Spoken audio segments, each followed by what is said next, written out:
sa akin pong mga kaibigan sa prosecution. Napakahalaga po sa bawat pagdinig ay yung nagsasabi ng katotohanan. Tama po ba? Tama po. Opo.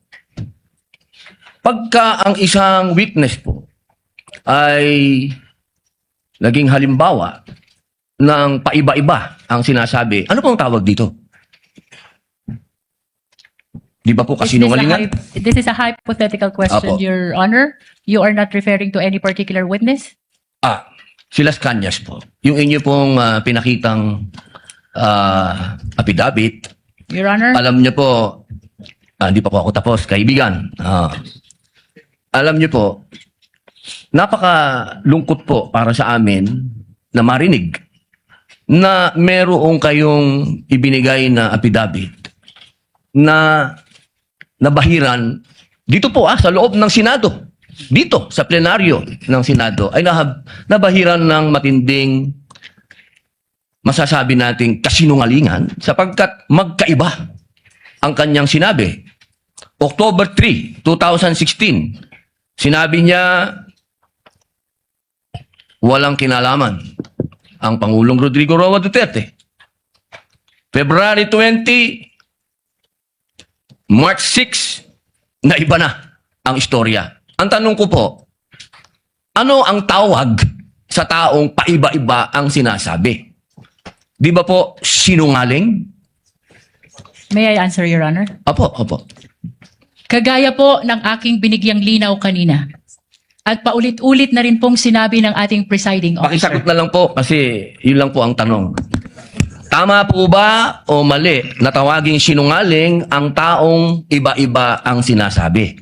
I'm sorry, Your Honor, but I need to qualify my answer. Mr. Presiding Officer, isang simpleng tanong lang po. The lead prosecutor may agree or disagree or state a different characterization.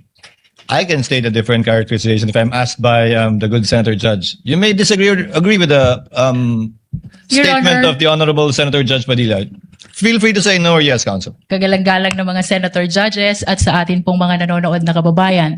Dahil binanggit po ng kagalang-galang na Senador Robin Padilla ang pangalan at ang affidavit ni Arturo Las Cañas, nais ko pong linawin ang kanina ko pong manifestasyon. Ito po ay ipresenta sa impeachment court bilang bahagi ng testimonya ng witness. Hindi pa din po sinasagot ang Lead prosecutor, the response, it's not responsive to the question of Senator Judge Padilla.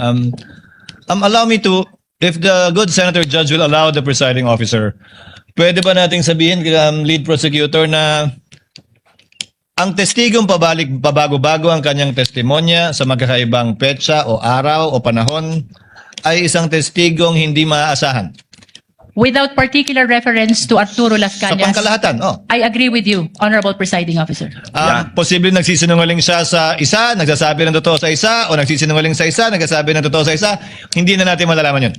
Tama po ba yun? Without particular reference to Arturo Las Cañas, I agree with you, Honorable Presiding Officer. Thank you. Maraming salamat po, aming ginoong You may proceed, tagapamahalang Senator hukom. Judge Padilla.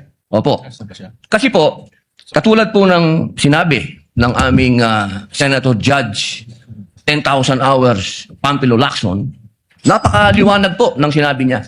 At kami din po dito, ako po mismo ay gumawa din ng panukala na dapat yung mga nagsisinungaling dito, yung mga paiba-iba ng testimony na nagiging aming mga witness, ay dagdagang dapat ang sintensya ng perjury.